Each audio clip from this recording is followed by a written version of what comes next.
हूँ भैया, सुन लो पूनम जी, 40 करोड़ रुपए की लागत से इंदरलोक मेट्रो स्टेशन से लेके आउटर रिंग रोड तक दोनों तरफ छठ घाट मैंने पास करवा दिया है।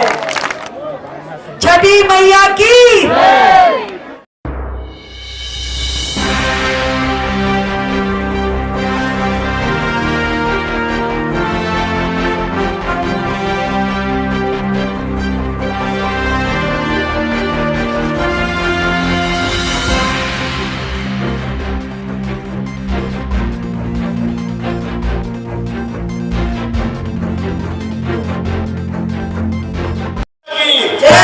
नमस्कार, मैं आरके जायसवाल और आप देख रहे हैं जनमत की पुकार।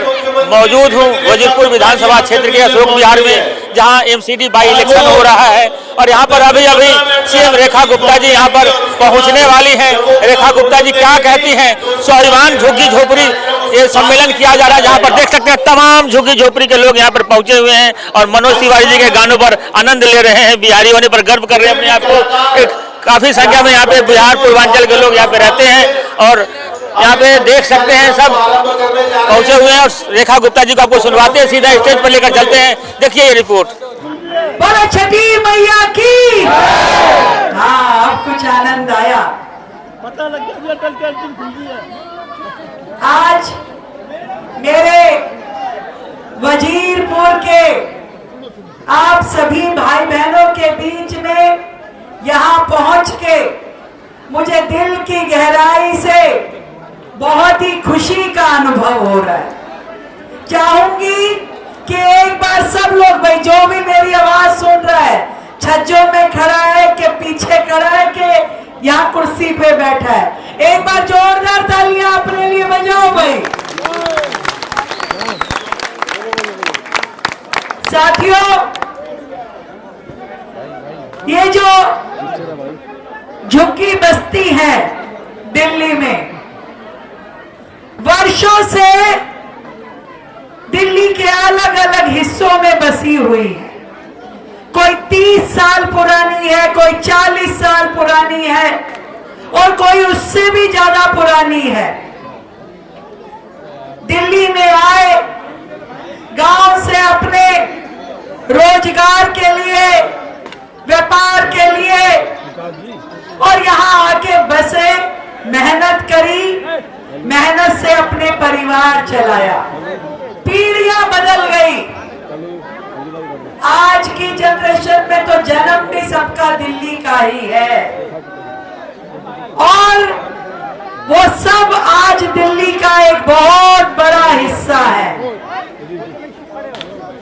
पर मैं आपसे आज आपकी ये मुख्यमंत्री बहन पूछना चाहती है, इतने सालों से दिल्ली में हम इन झुग्गी बस्तियों में रह रहे हैं, जिसका नाम आप पूरी दिल्ली में देख लो जो मैं बोल रही हूं, किसी का नाम मिलेगा संजय कॉलोनी, किसी का इंदिरा कॉलोनी, किसी का राजीव कॉलोनी, किसी का कुछ और, यानी कि लोगों ने अपने नाम पे झुग्गी बस्ती बसाई तो सही, पर वो अधिकार आज तक इन झुग्गी वासियों को नहीं मिला जो उनको मिलना चाहिए था।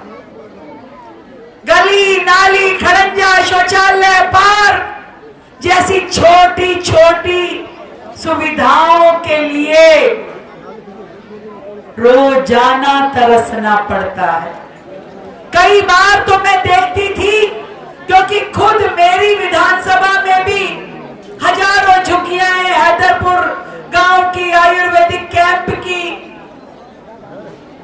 लोग नाली में झाड़ू भी खुद लगा रहे होते थे।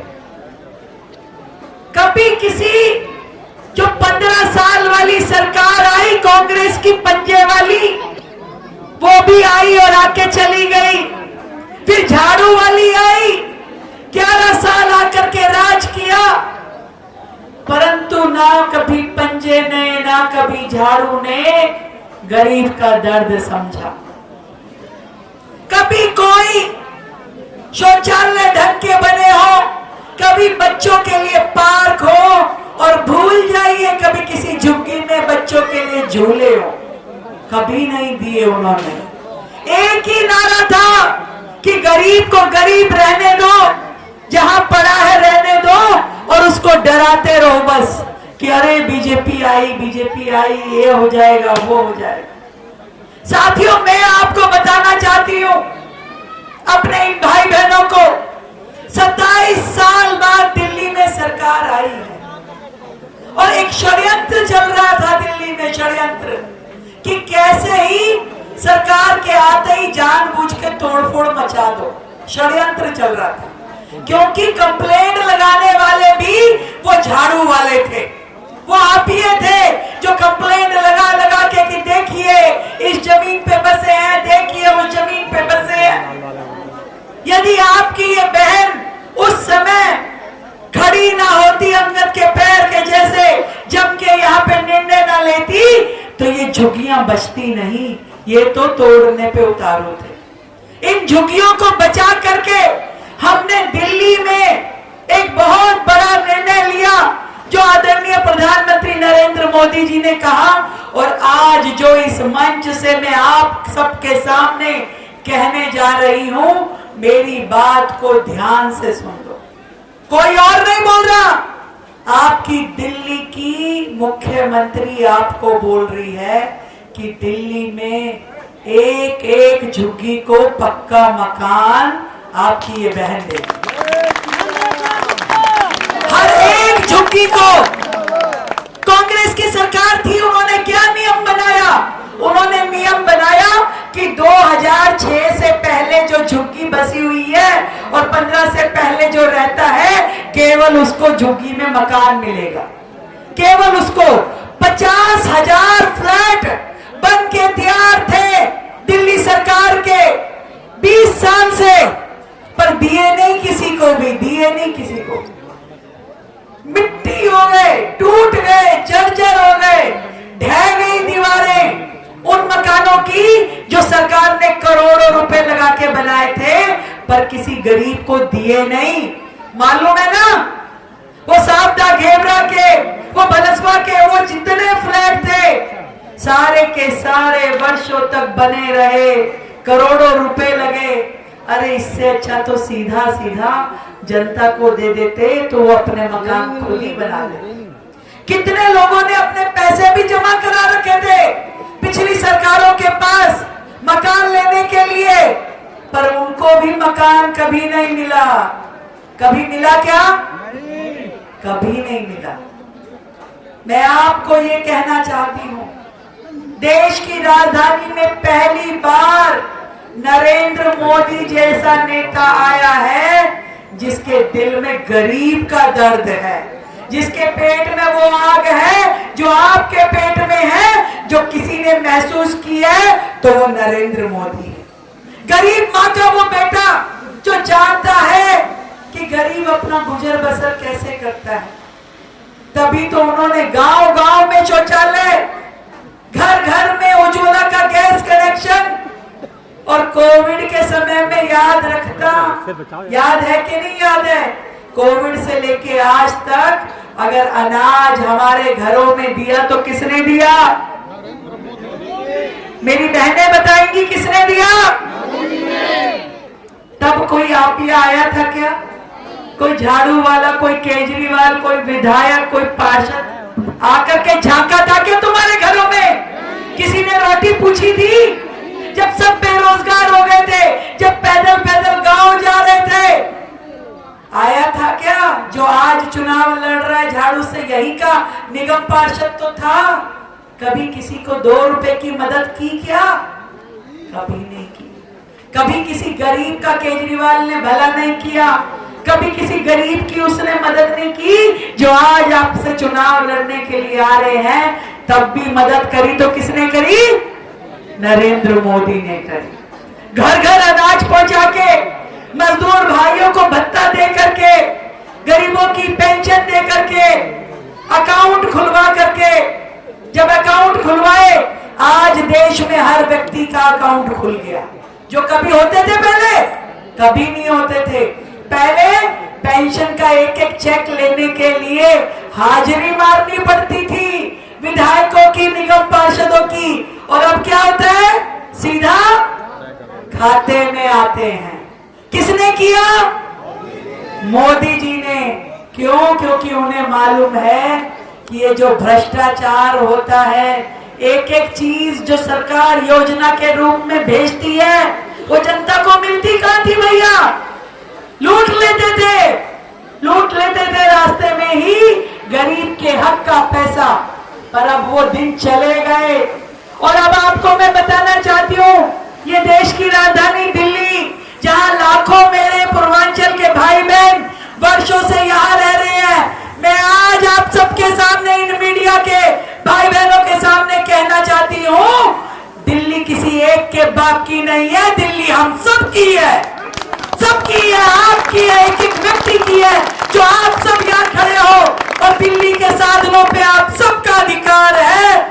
इसलिए हमारा ये प्रण है कि किसी का भी मकान अब टूटेगा नहीं, और जिनका टूटा है उनको भी घर देने की जिम्मेवारी हमारी है।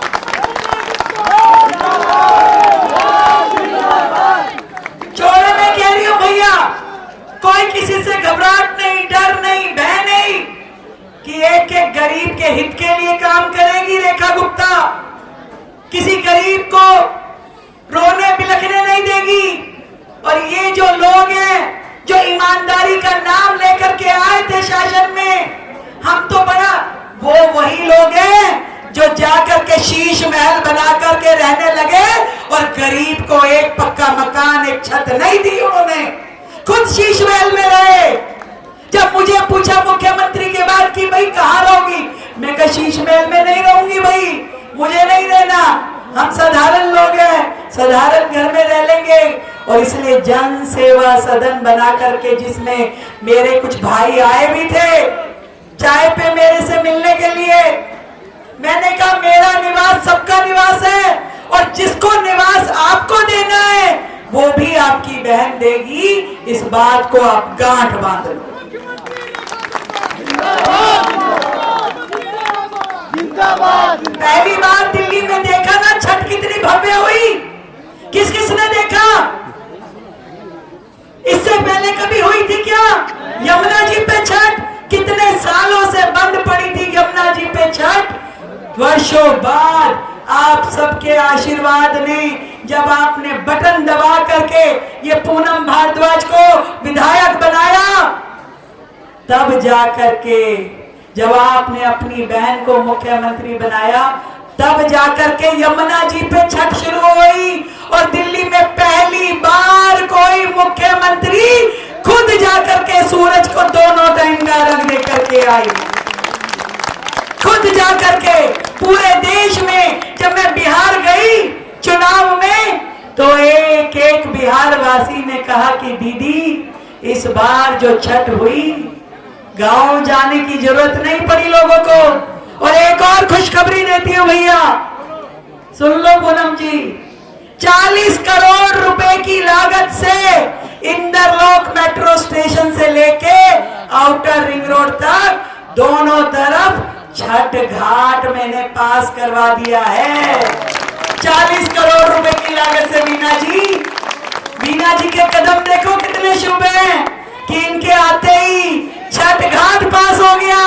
और 40 करोड़ रुपए किसने दिए हैं?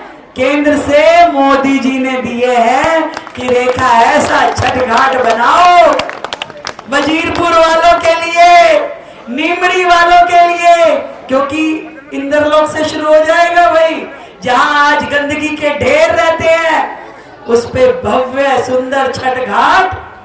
अभी चुनाव 30 तारीख का निपटा लो भाई, रिजल्ट 3 तारीख का दिखा दो, लड्डू वड्डू खिला दो सबको, और उसके अगले दिन ही छठ घाट का यहाँ पे हम बहुत ही भव्य कार्यक्रम करके शिलान्यास करेंगे। ताली हल्की नहीं है, अभी भी हल्की लग रही है मेरे को, थोड़ा वजन डालो। और ये बहनें तो बजा ही नहीं रही, शॉल में हाथ डाल के बैठ गई है, इतनी थोड़ी ना ठंडी हो गई है। तो जोरदार छठी मैया की। और देखो पहली बार कोई सरकार आई है, जैसे कॉलोनियों को फंड दिया जाता है, जैसे बाकी सोसाइटी को फंड दिया जाता है, गांव को फंड दिया जाता है। पहली बार ऐसी मुख्यमंत्री दिल्ली में आई है जिसने झुग्गी का फंड अलॉट किया है, और पूरी दिल्ली में जितनी झुग्गी है उसमें नाली, सड़क, खड़ंजा, शौचालय, पार्क, सब बस्ती विकास केंद्र बनाने के लिए 700 करोड़। कितना? आवाज नहीं आ रही? 70 विधानसभा, 700 करोड़, सबको 10-10 करोड़ का फंड दे दिया कि जाइए। हर विधायक को कहा है कि अपने जाकर के झुग्गी बस्ती में वहां पे सारे काम कीजिए, और ऐसे ही पूनम को भी दिया है। मैंने अभी पूछा, मैंने कहा पूनम क्या क्या काम लगवाए? कह रही है दीदी झुग्गी की सारी गलियां, नालियां, 2 नए बस्ती विकास केंद्र और 2 अटल कैंटीन। अटल कैंटीन समझते हो भैया? एक नई कैंटीन बन रही है जिसमें मात्र 5 रुपए में, कितने में? ऐसे नहीं पता चलता, जरा हाथ ऊपर उठा के ऐसे, 5 रुपए में, 5 रुपए में भरपेट भोजन मिलेगा। 2 अटल कैंटीन आपके क्षेत्र को दी है। एक बार जोरदार तालियां बजाओ भाई।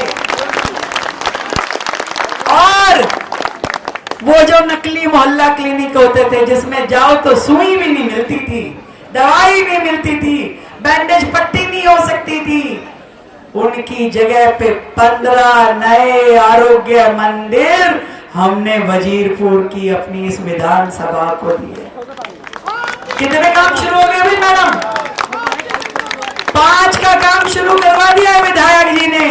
वो आरोग्य मंदिर जो पूरे देश में मोदी जी की योजना है, जिसमें आप जाओ हर प्रकार की टेस्टिंग फ्री में होगी, इंजेक्शन वैक्सीनेशन फ्री में लगेगा, दवाई फ्री में होगी, उसमें बुजुर्गों का इलाज, फैमिली प्लानिंग, ये सारा का सारा जो काम है वहीं पे आपको बड़े अस्पताल में दौड़ने की जरूरत नहीं है। छोटी बीमारी के लिए आपकी इस पूरी विधानसभा में 15 छोटा अस्पताल, आरोग्य मंदिर आपको आपके आसपास मिलेगा।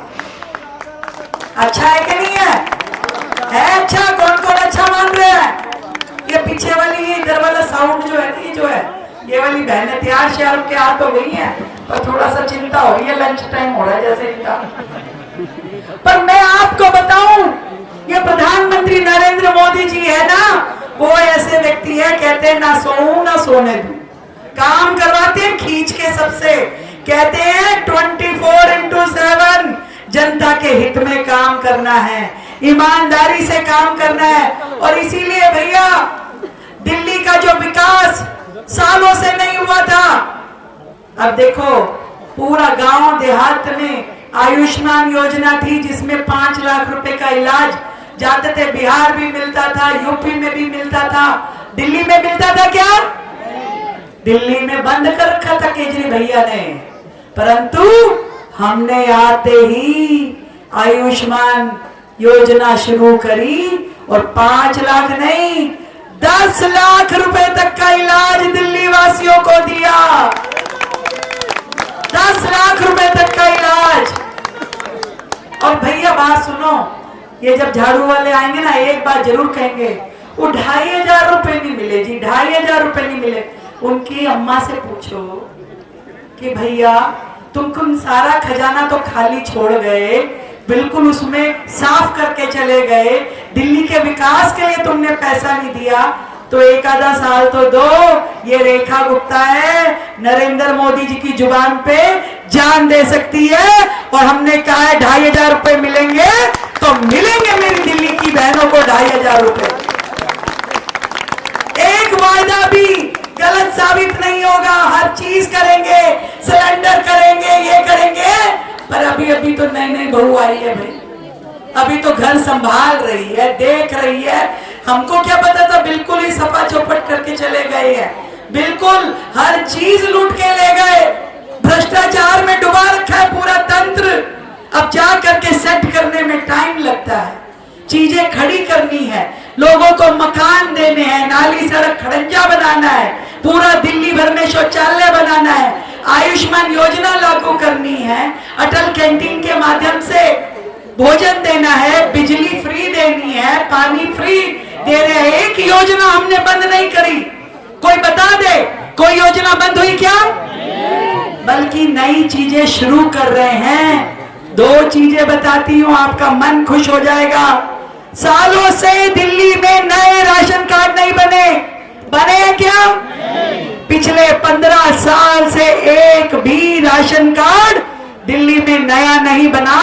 जब मैंने आके सूची चेक कराई तो इतने सारे नकली राशन कार्ड, वो लोग जिनके घर में गाड़ियां हैं वो भी राशन कार्ड लेके बैठे हुए थे, ऐसे ऐसे लोग थे।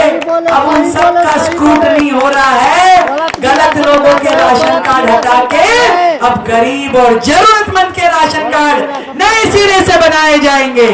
आप सबके राशन कार्ड बन पाएंगे। और ऐसे ही जो पेंशन इन लोगों ने बंद कर रखी थी, हमने विधायक जी को पावर दे दी है, जिसको भी पेंशन लगवानी है विधायक जी के माध्यम से अपनी नई पेंशन भरवा लो। भरने आ रहे हैं ना लोग? जिसको भी बुजुर्ग को अपनी पेंशन जिसकी अभी तक नहीं लगी, जो पीछे झाड़ू के राज में बंद पड़ी थी, अब जाकर के खुलवाया भैया।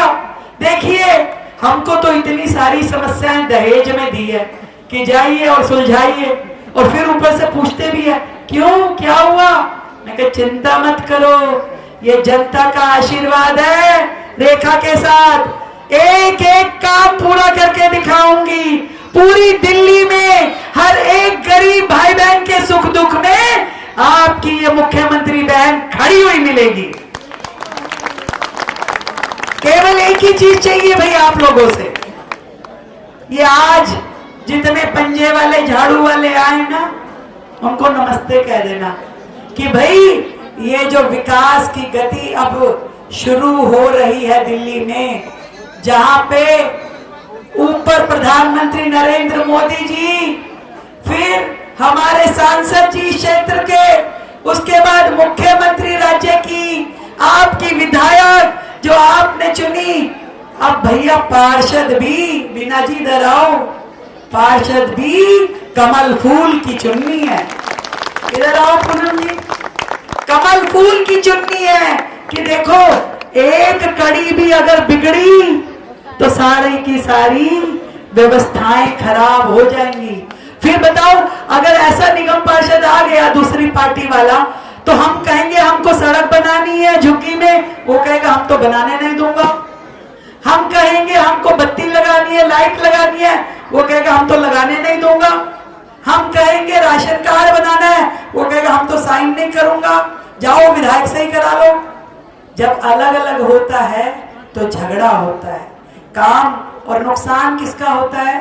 जनता का होता है। किसका नुकसान होता है? इसलिए कड़ी नहीं बिगाड़नी, कड़ी जोड़नी है। ये दोनों आपकी बहनें, हाथ पकड़ो भी, लड़ाई तो नहीं करोगी? बता दो सबके सामने, काम करोगी ना? दिन रात काम करना पड़ेगा। जोरदार ताली बजाओ भी इन दोनों बहनों के लिए। लो हाथ दो जरा, टस्की पकड़ना, ये लो, जोरदार तालियां, जोरदार भाई। अब बीना जी को आशीर्वाद दोगी अपना? सारे जने दोनों हाथ ऊपर उठाओ, सारे मिलकर के जोरदार आवाज में बोलो, बटन दबेगा, बटन दबेगा, बटन दबेगा, बटन दबेगा, बटन दबेगा। तो भाई बटन दबाना है कमल फूल का। बहन वीना आसीजा जी को आशीर्वाद देना है, बहन पूनम जी को आशीर्वाद देना है, रेखा को आशीर्वाद देना है। और ये जो त्रिशक्ति खड़ी है ना, ये त्रिशक्ति ऐसा त्रिशूल दिल्ली में खड़ा करेगी, ऐसा शक्ति दिल्ली में खड़ी करेगी जिससे हर गरीब का लाभ होने वाला है। अगर आपने हमारा अभी तक चैनल सब्सक्राइब नहीं किया है तो कृपया चैनल सब्सक्राइब कर लें, लाइक करें, शेयर करें, कमेंट करें। तो मिलते हैं फिर किसी और खबरों के साथ।